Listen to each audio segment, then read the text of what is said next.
5 exercícios raros na musculação. Possivelmente exercícios de que você nunca ouviu falar e que pode ser bem legal para você variar os exercícios do seu treino e conseguir alguns estímulos únicos. Muito bem. Então já começa esse vídeo clicando no gostei e se inscrevendo aqui no canal, pois o 5º exercício dessa lista é a flexão de braço declinada. Você já viu ela? Então nós temos a flexão de braço normal, que vai trabalhar muito bem deltoide anterior, tríceps e com certeza peitoral. Aí você vai dizer, Leandrão, mas isso daqui é muito parecido com o supino reto, perfeito? Ótimo, só que nesse caso aqui nós temos uma diferença. Nesse caso, a gente trabalha o core. Porque se você perceber, você fica numa posição muito parecida com a da prancha. Então, você tem uma vantagem nesse exercício, uma diferença. E nós temos a flexão de braço declinada. Então, nós vamos pegar um banco, vamos subir nele, perfeito? E vamos fazer uma flexão de braço declinada.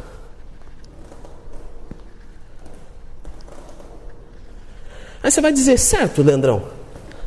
E qual é a diferença? Eu vou trabalhar mais o inferior do peito? Não.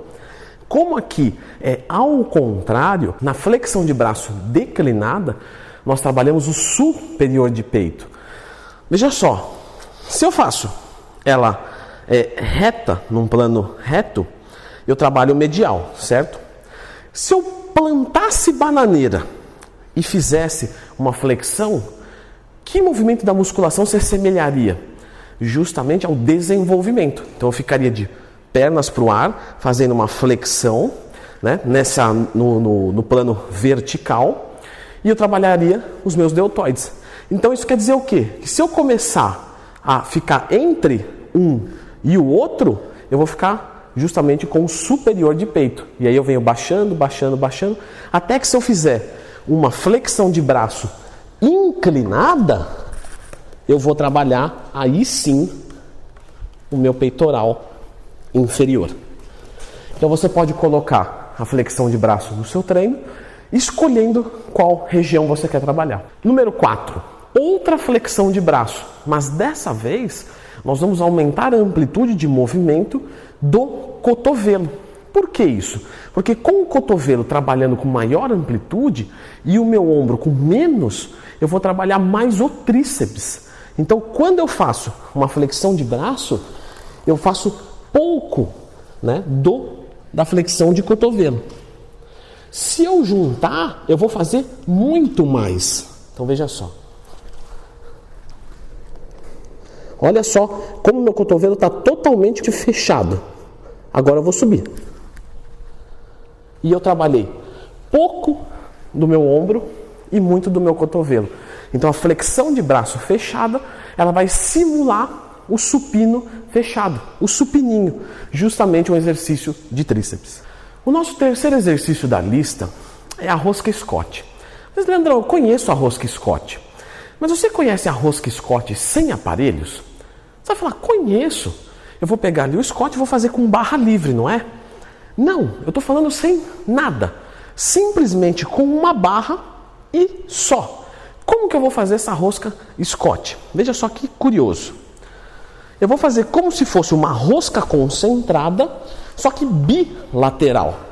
A rosca Scott, a gente apoia bem a região do tríceps. Então a gente consegue isolar muito bem o movimento. Eu posso fazer isso aqui, olha só. Isso daqui é uma rosca Scott sem nenhum tipo de aparelho. Então, se na sua academia não tiver rosca Scott, não tem problema. Perfeito? Tem alguns indivíduos que fazem isso totalmente livre. Então, eles vêm, entram na posição, estufa o peito, empina a bunda e vai fazer uma rosca Scott totalmente livre.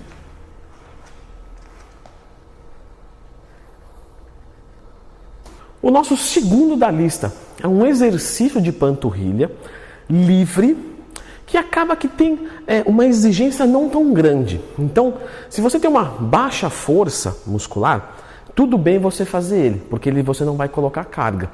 Normalmente ele é utilizado como um exercício complementar numa série conjugada. Olha só que curioso essa flexão plantar. Você vai entrar nessa posição de cócoras, com os seus joelhos, né, as suas pernas ligeiramente juntas, e vai jogar o joelho para frente, a patela para frente, ó. Perfeito. Eu estou fazendo uma flexão plantar totalmente livre. Você vê que ele recruta muito do equilíbrio, perfeito? É um exercício que é razoavelmente leve para um indivíduo razoavelmente bem condicionado. Mas você pode fazer, por exemplo, um gêmeos em pé, no hack até a falha, e sair e sem descanso colocar esse exercício para complementar até a falha. Me agradeça depois. O nosso número 1 vai ser um exercício de tibial anterior. Eu já falei bastante aqui sobre panturrilha, inclusive sempre que tiver uma dúvida procura Leandro Twin mais tema, você vai encontrar um vídeo meu aqui no canal. Se você tiver qualquer dúvida sobre panturrilha, é só procurar Leandro Twin panturrilhas.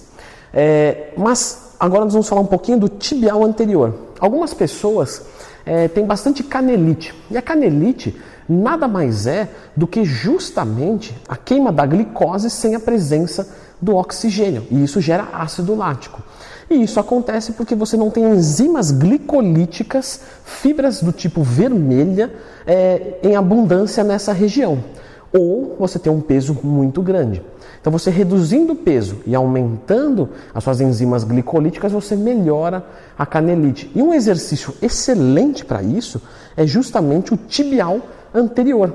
Então, ao invés de fazer uma flexão plantar para a panturrilha, eu vou fazer uma extensão plantar. E aí eu vou trabalhar essa parte da frente.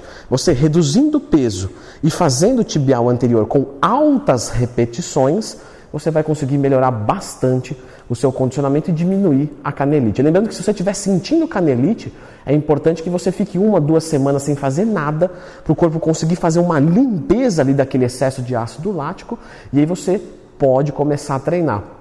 O tibial anterior, você vai fazer com mais ou menos aí 3 de 30 repetições. Tem que trabalhar com repetição mais alta e tempo de intervalo mais curto, entre as séries 30 segundos. E aí você vai conseguir exigir bastante. Então, veja só.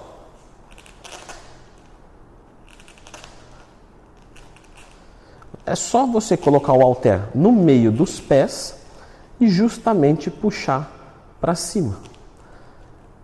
Normalmente esse tipo de exercício começa a queimar um pouquinho mais de repetições, igual a panturrilha.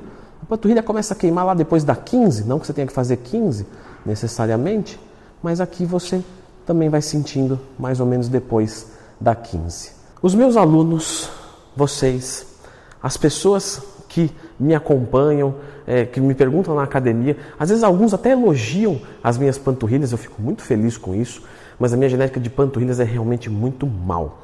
E eu consegui melhorar as panturrilhas com algumas técnicas, e eu já postei aqui no canal. Então eu vou finalizar o vídeo indicando vocês sobre tudo de panturrilha. Eu garanto para vocês que a maioria de vocês não tem uma genética ruim de panturrilha.